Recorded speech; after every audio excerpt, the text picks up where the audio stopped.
Well, hello! Welcome to Drawing with Fire. I'm Valarie, your neighborhood pyrography artist, here to help guide you on your burning adventures. And I am going today with hubby, but he had to let the dogs out because, of course, they waited to the last minute. And today we are going to be working on our owl some more and talking about quality versus quantity. Um, there's a lot of people who have different thoughts, so I'm just kind of sharing mine with you. And I hope everything sounds good. Hi, Andrew. Hi, Callegro. Welcome. So I've just popped up the picture of the owl that I'm continue to work on. And I think we're just going to jump right in. All right. So, last week we left off with the crown of George, and there's still more work that needs to be done, but I'm not going to focus on that right now. I think I want to move down further on the piece. That way I can start doing more adjusting as I go. Let's see here. So I have my black and white, which I have popped up on the screen, and hubby is now with us. Hello. And we'll get started. Hi, Grace. Hope everything sounds okay. And I think... Oh, and I know I threw everybody off with us starting our lives on Tuesday. And if it works well for everybody, we are just going to keep it at that. Hi, Marie. All right, so... I'm going to go ahead and start with my spoon shader because I can put a lot of blocked in detail with this. And I can tell the heat is starting to warp the paper because now it's having a harder time laying flat. There we go. And I do want to make sure to have my black and white reference close by. And I'm using this scrap piece of paper to test my tip. I am on a 4. So I think we will start with some of the darker area, and that is under the white. And we've got larger patches here. I think I'll go ahead and do the larger patches first. Hi, Ray. Hi, Sheila. And we will get going. So let's start with these darkers. I'm not going the full darkness. That way I have room to adjust. We do have different shapes right here, and I'm just following the shapes. And you know what? I think I can zoom in a little bit more. Hi, Philip.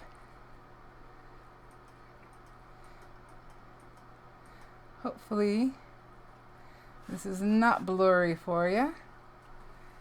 Let's see here.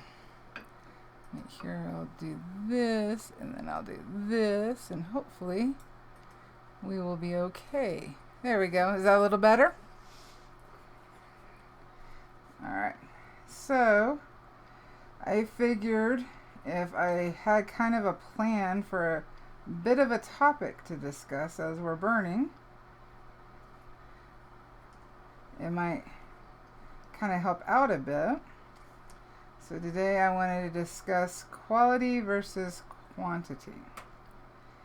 A lot of new burners are really excited of finding pyrography. So they just want to burn, burn, burn. And that's great.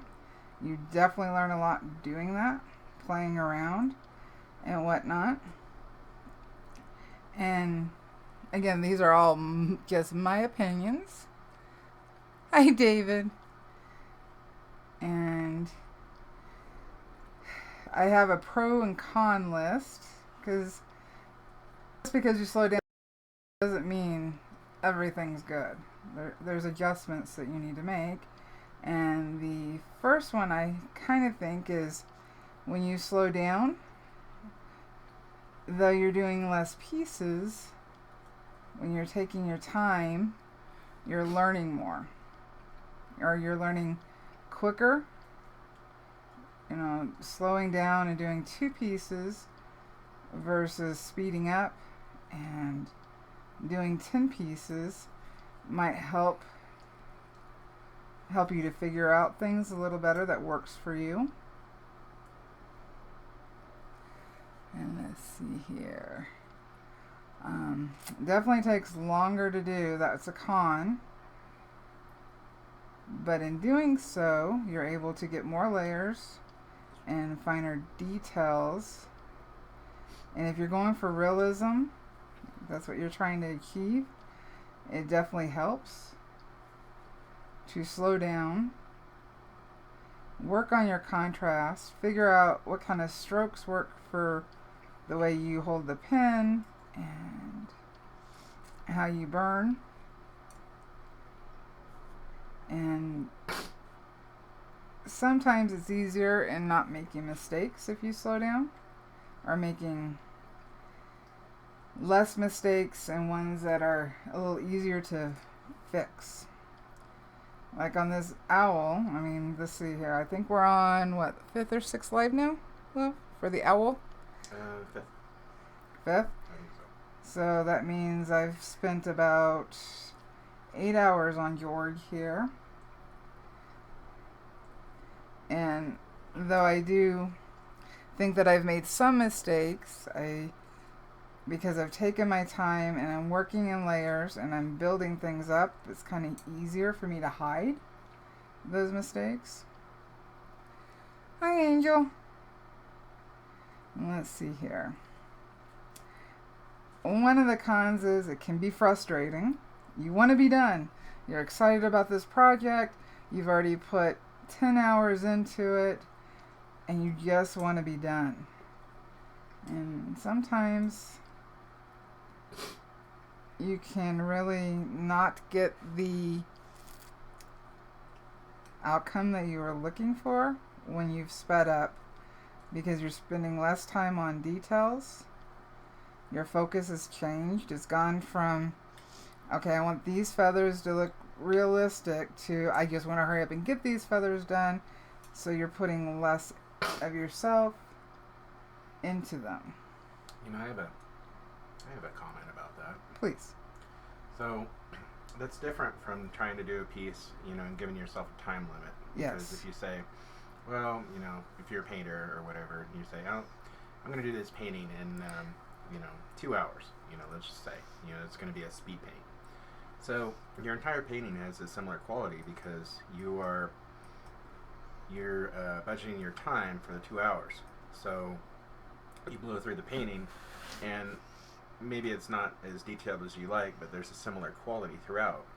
But what happens to us artists when we start a piece of work and then we change our intent, part way through it, an example, rushing through it to the end because we're tired of it, it changes the quality of the work at that point. And so your piece ends up looking like it's not cohesive, or maybe even that the same person did it, because you'll have parts that are extremely detailed and then you'll have parts that are off and don't have as much care. And I think that's the danger of rushing to the end. And I think it happens to all artists because we want to get to the end of the project and be done and have something awesome. But I can tell you from experience that I have been impatient many times, and I have never ever I know I've never ever looked back and said, oh yeah, I'm glad I rushed that. I've always regretted it and wished I had spent more time, because more often than not, in those pieces that I rushed to the end of, I've had to go back and fix and work on, and it would have just been easier if I had taken the time. And in the end, it would have taken less time for me to just be patient and work through it. So a piece that might be, a 10-hour painting or a 20-hour painting became a 30-hour painting because I had to fix the mistakes that I made by rushing. So. Well, those are definitely awesome points. And just goes to show, it doesn't just apply to pyrography. It pretty much, I think, applies across the board. So where you guys are at, I'm trying to make sure the focus is good. Is it nice and clear? It's always hard to tell with all these little screens going on. It looks clear to me. Hi, Eve. I did have to, because it was looking blurry for me, I had to, is it still running? Mm-hmm. Okay, I was being still and it looked like it stopped. No. Okay. I had to up my settings so it looked a little bit better for me. YouTube, for whatever reason, for us, has been lowering the settings on the video on what it's playing back as. Chat would like to know your heat settings. Right now, I am at 4. And this is the fluid 100 cotton watercolor paper, 140 pounds.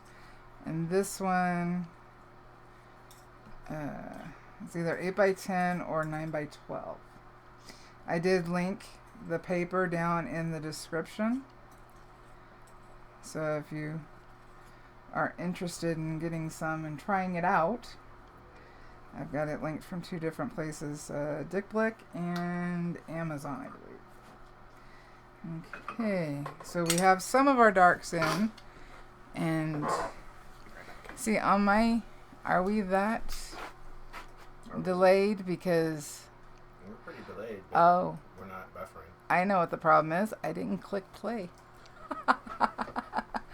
So I'm looking at YouTube to make sure I'm on screen and everything's clear for you. And my hands weren't moving. Oh, they're moving on my screen. So this is a lighter area, so I'm trying to avoid that. I'm going to save that for the end. That way I can have a better idea of how much of a light tonal value I will have in between some of the lighter feathers. So I shall leave that and just kind of focus on the darker areas. And again, I'm not burning like completely dark like I did up here. Seems a little blurry. I'm wondering, it's always a pain trying to get these fixed. Let me try this. Okay, that's a little bigger for me. Unfortunately, it's probably going to be a little blurry because of the live stream. So hopefully that helps a little bit for you, Marie. And do check your settings on how it's playing on YouTube. Though it is, I think it's because I've zoomed in so much. That's why it's so blurry. So if you don't mind me getting you a little dizzy, I think I'll just push the camera forward. Maybe that should help. These aren't very detailed lines either. So it's going to have a bit of blur going on.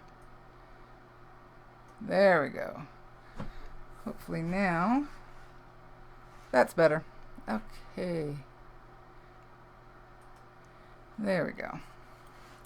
Yay, it's better. Now I have to stay on this screen so I can see that I'm on for you guys. So this part's a little lighter, but I can keep it at the heat setting I've got it on and just not darken this area. I am still trying to not fully burn in the pencil, and so I'm not going right over it. Though it does help in the darker areas if I do trap a little bit of the pencil. It's less likely to show. Let's see here. And so back to the topic. Because it's taking longer for you to burn, if you have priced your art to sell based on hourly, you're going to probably have to look at adjusting your prices, and you're going to have to decide if that's right for you. For my art, I do not charge by the hour, because for me, I don't feel right doing it. If I'm burning slower, it's not the customer's fault. You okay? Oh, sorry, I missed a lot. Oh.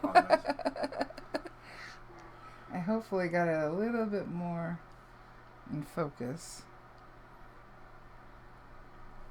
So, in charging by the hour, that is an aspect you're going to probably have to revisit. And it's already a pain for most artists to come up with a price for their work. I think that's probably between self-promotion and pricing. I think those are the two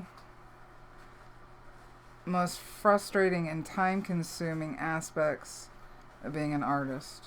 No, it's not. No? No. It's easy. Okay. I have a price for any of my paintings. Has to be. All right. How much is the Canis Lupus painting? $5 million. Well, I guess if you go slow, you don't have to reprice it now, do you? I'm guessing you didn't come up with that price based on hours. It's a rough estimate based on my skill level and my renown.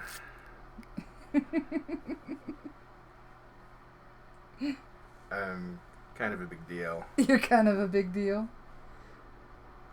People kind of want to be you? Is that what you're going for? I have many bookshelves in our house. The smell of rich mahogany. A dog.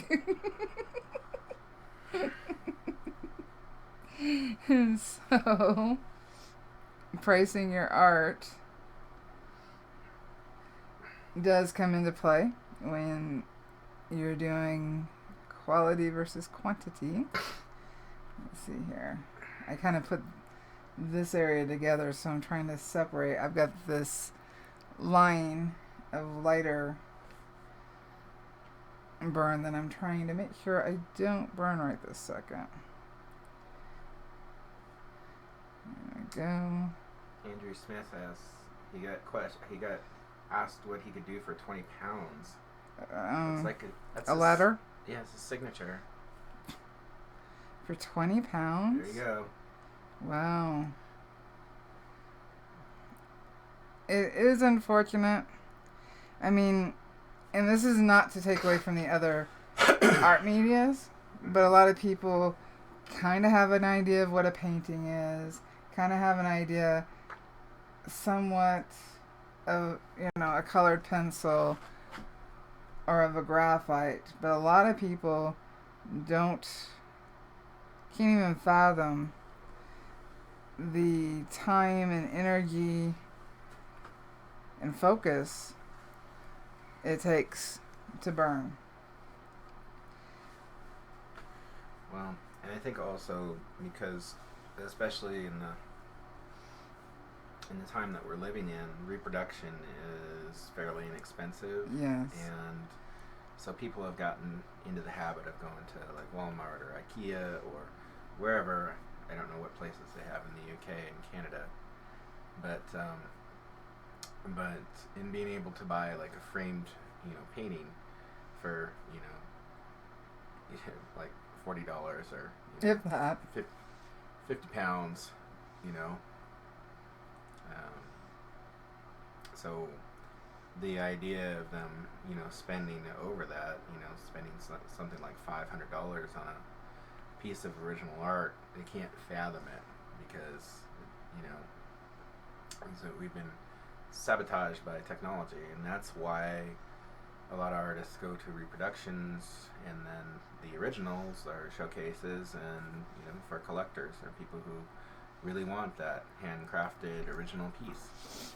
But that could be a good thing, because it would be hard to find a print of an artist that you really liked, or selling across state lines or even outside your city, because people didn't know who you were. So, I mean, there's, like with everything else, there's good and bad in regards to the internet. I would say wherever you're at, though, get a feeling of what the price point is where you're at, because that no one lives in a vacuum, and you know, if you live in a community of artists where the price point is higher than you normally, you know, would charge, you know, you don't want to be undercutting, you know, yourself the economy or yourself.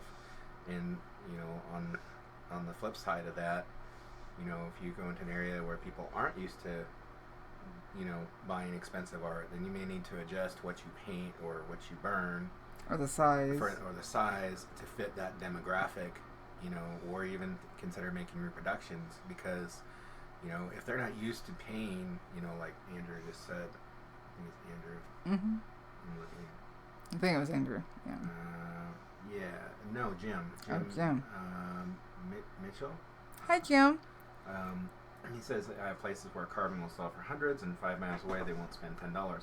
Yeah. And so, you know, you have to understand your demographic. You know, who your audience is, and you know who the people who are going to be buying your art. You know what they're willing to spend. You know, and if you take a pyrography piece into that area and you want, you know, $500 for it, you'll have that pyrography piece forever. So yeah. And, you know, but you could, you know, take that same piece into a place where, you know, people are,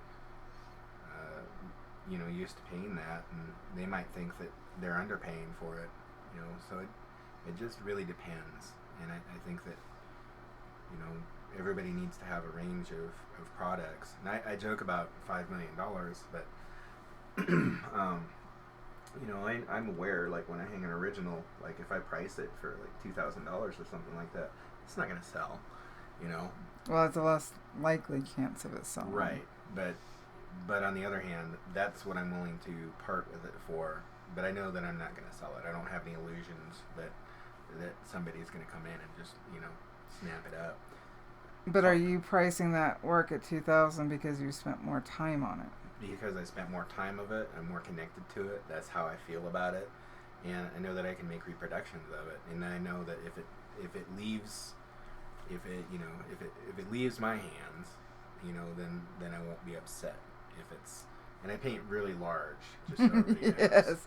So 4 foot by 5 foot. I have stuff that won't fit in our car, you know, but well, in our SUV, but that's, you know, that's me, and that's what it means to me, and ultimately that's what it comes down to. Because when you spend enough time, when you spend so many hours with a piece like Valarie does, you know, in a way you become connected to it. It becomes like children, you know. It's like, what, you know, you don't quiet children that don't eat anything. Well, yeah, they do take up your time and space, but you don't necessarily want to part with them. I mean, you'd feel bad if you parted with it and you felt like you didn't get the value for it. So you have to decide what that is to you, but then understand at the same time how that's going to affect, you know, where you're trying to sell the piece, you know. And like in my case, not get disappointed when it doesn't sell, because like I said, I don't expect for it to sell.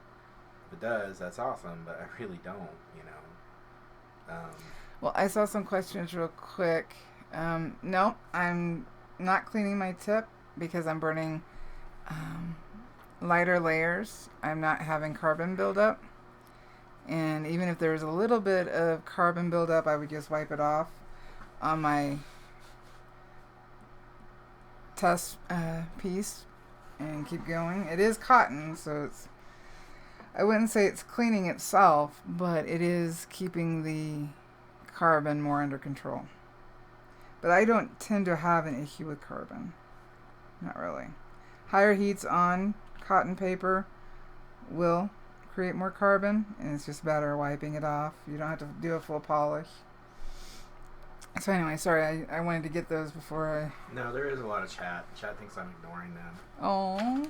But you love them. I do. Grace says she bought a carving for $20 at a silent auction, and no one was bidding against her. It was beautiful, and she was willing to outbid others. You know, and silent auctions are hard as an artist, because we've both participated in those.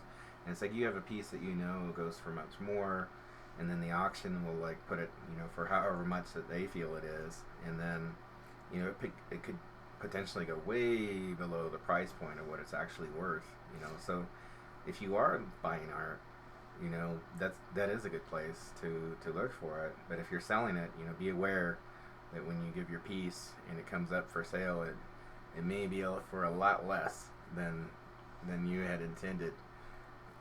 Silent auctions are usually for charity, though. Yeah. So you just have to make peace with that. Yeah.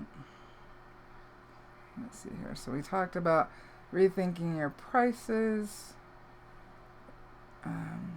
Marie, I've already eaten, and I'm drinking tea. I had spaghetti leftovers. So. He had to get up early today for school. Yeah, it sucks.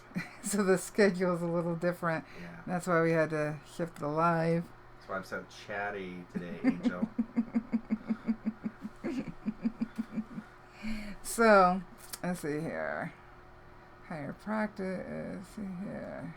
I do think that as your art improves, as your burning improves, because you're taking that time and slowing down, that you have a better chance of getting into, if you want to be in a gallery, to getting into more of a fine art type gallery, if that's what your goal is, because you're getting closer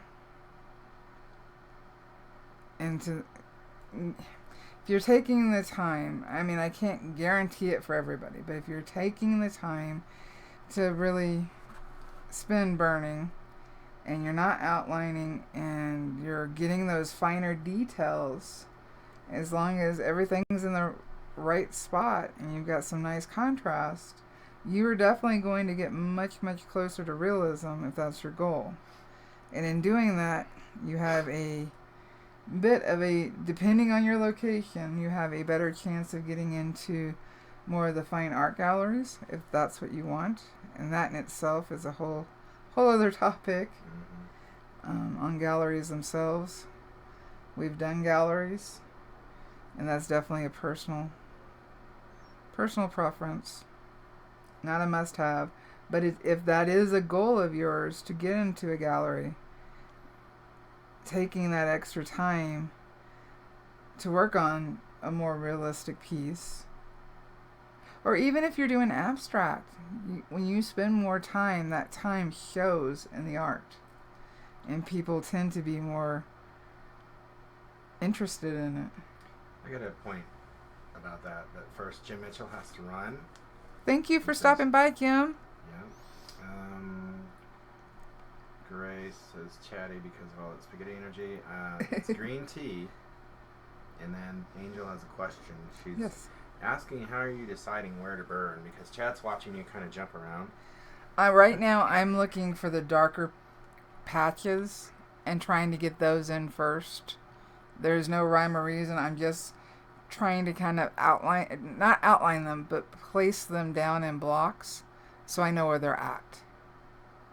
That is all my thinking right now, is I'm looking at my reference photo and I'm just looking for the darkest darks so that I can place them and build up around those as I go.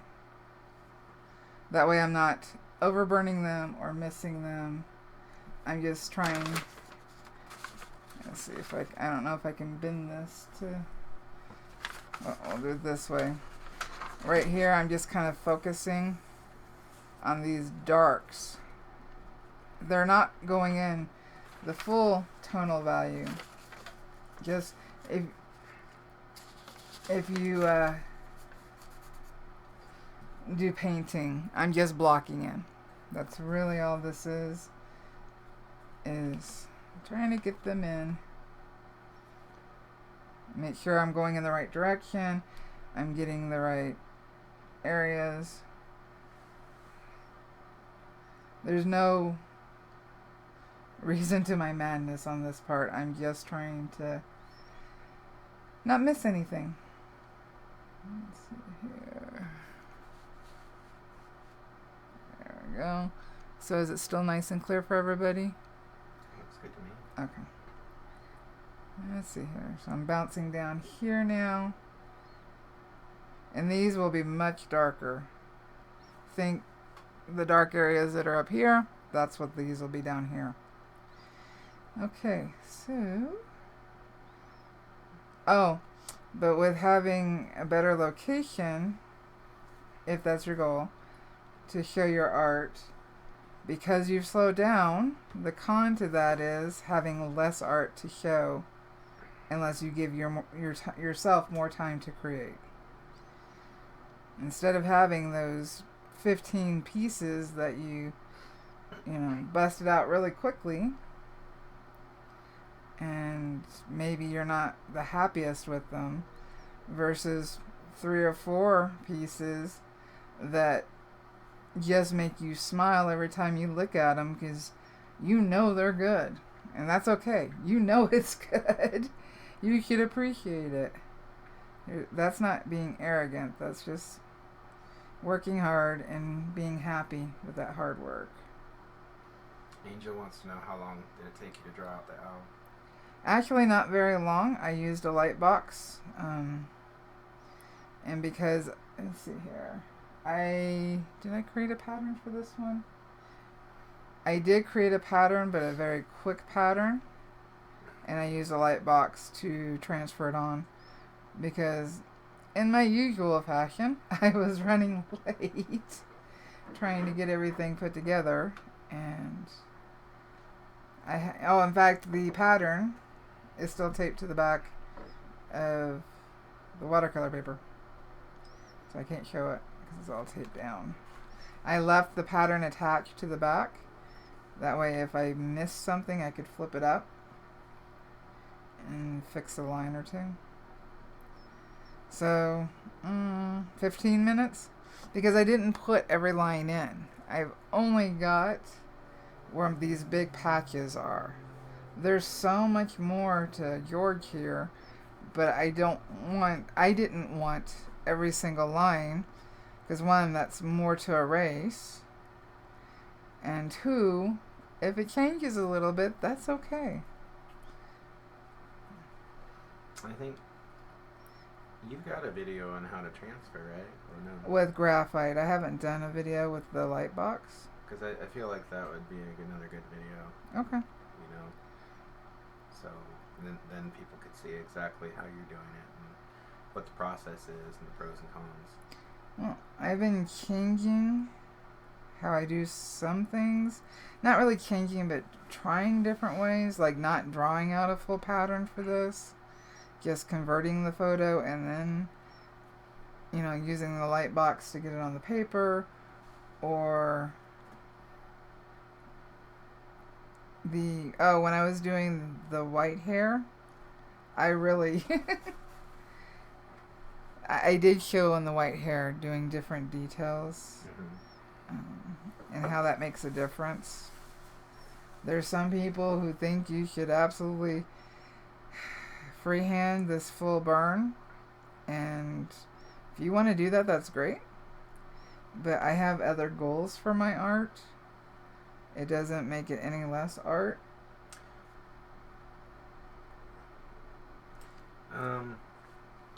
I think too, and that brings us back to, we talked about this in an earlier live, that you know, there is a stigma. There are some people that, you know, that want to kind of say, well, you know, if you didn't freehand it, you know, then it's not special. But I think that, you know, if you're looking back through, you know, all, you know, through art history, you know, whenever that people wanted accuracy, you know, there's been mechanical means to help accurately reproduce art, from gridding, which Albert Dürer from Germany, he kind of he really made that famous, you know, and that was a way of mechanically reproducing something. And then there's the camera obscura, which was used to do larger pieces and transfer images, you know, onto and on the painting surfaces. And what it boils down to is it's a time saver to get, you know, to make sure that your work is accurate. And I could sit and draw this, but it would take me 2 weeks to get it the way I want. But that's the point I'm making, is that, you know, the artist, you know, has the capability of doing it, but there's a lot of things that make it easier. And, you know, everything down to, the media that you use, there's a lot of ways that are faster now that we have the technology to do that. But in the end, it's going to be the artist's devotion and determination and attention to detail that creates the artwork and makes it feel unique. So how you get there. That's a personal journey, how you get there. Exactly. And that's what people are paying for when they're paying for original art. They're paying for the original journey. That's a good way to... Sorry about that. I thought I had my easel propped in a good place, but it turns out it did not. And that's also why people get upset when they find out, well, some people want a quick laser cut burn, They're like, oh, I want this, transfer this photo and it's laser cut. And it's wood burning. But in the end, it's cheap because it's just a mechanical transfer. It was fast. It was quantity over quality. And there's airbrush machines that are computerized that can airbrush photos on cakes, And yeah, it's cool to have somebody's photo on a cake. I wouldn't want to airbrush, a portrait on a cake just to have it eaten. No. But it's not. It's a mechanical reproduction of it, and so when it comes to art, people are when it comes down to original art, people are paying for that. They're paying for that interaction, and that's why, like, for art forms like sculpture, that's why it's less of an issue there, because until recently with 3D printing, it's been difficult to mechanically reproduce works of art in 3D. So that doesn't come up as much in the sculpting community, because sculpture is sculpture, and especially if it's large, it is what it is, so there's no but even so, there's sculptures that you can buy from IKEA and different home decor stores that are I've never been to an IKEA. Just run through, they're just molds, and some of them are really pretty, some are really pretty sculptures. But again, they're cheap. But you're not paying for the artist interaction. You're just paying for a sculpture that you want. So you might pay, $50 for whatever. I had something I was gonna say, and it just went like, whew, right out the window. I did that Give a me minute ago. Give me a second. It'll come back. It was a good point, too. I was proud of myself. Dang it. I hate when that happens. Oh, even if you're trying to do photorealism or hyperrealism, and it may look just like the photo, and that person has spent a whole lot of time on it, even if it looks perfect, what you're actually seeing and what you're getting is how the artists themselves viewed that picture or that object. You're seeing what they saw. Now here's an interesting thing. I do want to answer Andrew has this question though. Mm-hmm. He wants to know if watercolor paper needs to be sealed like wood. No, you can actually just matte and frame them behind glass. Oh. I'm not seeing the buffering grace, but... Uh-oh. Again? We'll just keep an eye on it. Alright. Yeah, Andrew's got it too. But, we'll see. I was gonna say that when you take more time and care on a piece of work, it really shows that if you have, let's say, 5 pieces of art, and one of those pieces you've spent extra time on, even though they may not be discernibly different to you, the people who are viewing it will always tell the difference. And I've had so many people come up to me and comment on one piece or another and say, well, I really like that one. I like the way it feels. And that's the thing, what it feels. And that's always the one that I connected with more and spent more time and care with. And there's pieces of art that I thought were really cool that I didn't spend the time on, and people sometimes don't even seem to notice them. I think the buffering is coming from us, because look, that right there. I see it. Let me see if that'll help. This computer should have no problems. We shouldn't be getting any kind of buffering. I don't know. There's nothing wrong with the modem. So frustrating. It's hard enough trying to burn and talk and think and walk. I don't need the problem of buffering too. I know. Okay, we went back green. YouTube may be having a problem. That's I guess kinda that what is it looks like. possible. Well, what is today? Today is Tuesday, The 16th. 16th. Okay. First day of college for... Because I got a notice from Suddenlink that there's going to be some maintenance. But they tend to do that at night. Yeah. I'm not even sure if it was today. Okay, well they may be having problems and that's why they're doing the maintenance. You're doing so good too. Okay, so longer to do, more details. It's art to sell. Less time for other projects. That's another con. You may be stuck working for a project with the project much longer than you really want to, and have a harder time scheduling for other projects when you're trying to work this one out. So figuring out what works best for you time-wise, I think, is going to be a balance. And all of these that we're talking about, they're all personal choices. It's whatever is more important to you. If you're willing to give up that time and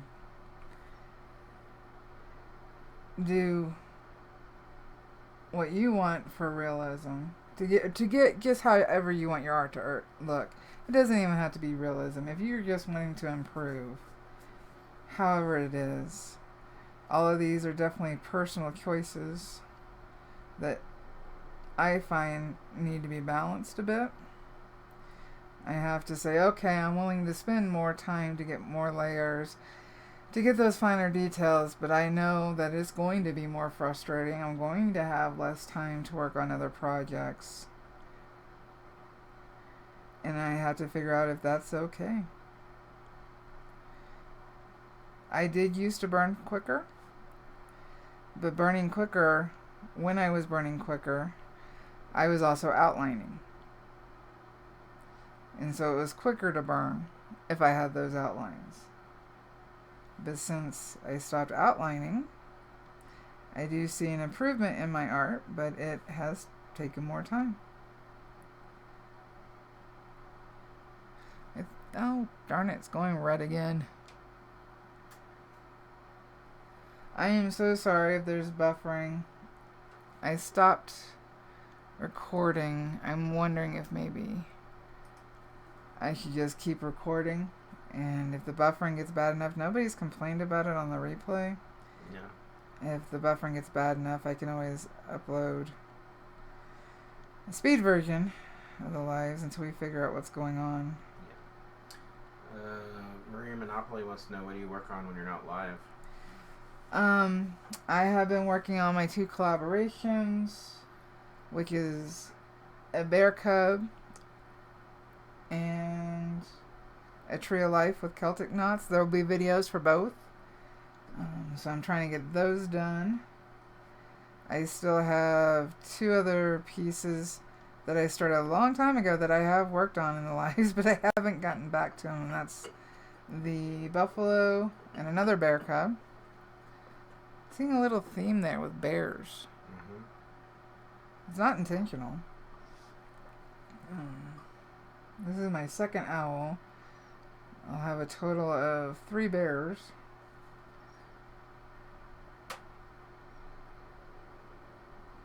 I am trying to do different poses that you may not necessarily see in other people's work. And of course using my own photos, so that can be a little limiting.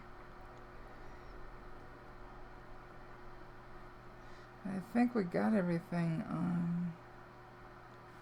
Oh, there's one con, and it depends on the type of person that you are. If you're taking more time to finish a piece, there's a good chance you will overthink it. You may have it all planned out and you've got it in your head how you want it to look, and you're working towards that, and then all of a sudden, as you go, that voice in your head starts talking to you. And you start questioning if you had the right idea in the first place. I'm getting nothing but buffering. It's been buffering for like 10 seconds. Really?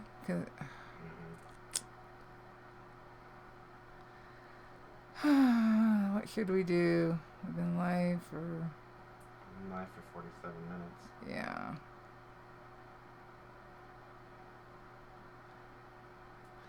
Okay, I think we're going to go ahead and end it now and call the internet company and figure out what's going on with this.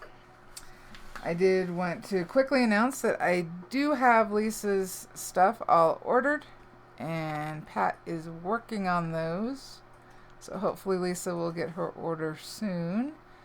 And Podge, if you're watching this on replay and didn't get my message, I have ordered your pen, and hopefully it's shipped by today if it hasn't already. And I want to thank everybody again so much for helping out with the GoFundMe and helping get Lisa and Brittany back on track. They have asked me to please tell you over and over again, thank you so much from the bottom of their hearts. And real quick, if we've got any more questions, I can get those answered real quick, and we'll go ahead and end it here and figure out why this is happening.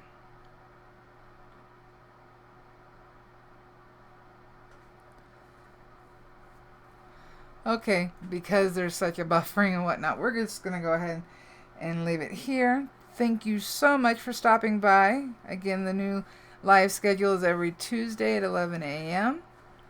And please make sure to hit that subscribe button if you're new. Hopefully by next week this buffering stuff will stop. And make sure to hit the notification bell so that you never miss a live or a video. Also, please make sure to leave a comment. Let me know what other topics you'd like to discuss. I am going to finish working on the owl because I really do want to get it done. And I think everybody's interested to see how he looks when we're all done. Got a little bit done on the body. Let's see here. I really do appreciate you spending your time with us. And hopefully this has helped a little bit in your burning adventure. Bernadette should be here with us next week. Happy burning, guys.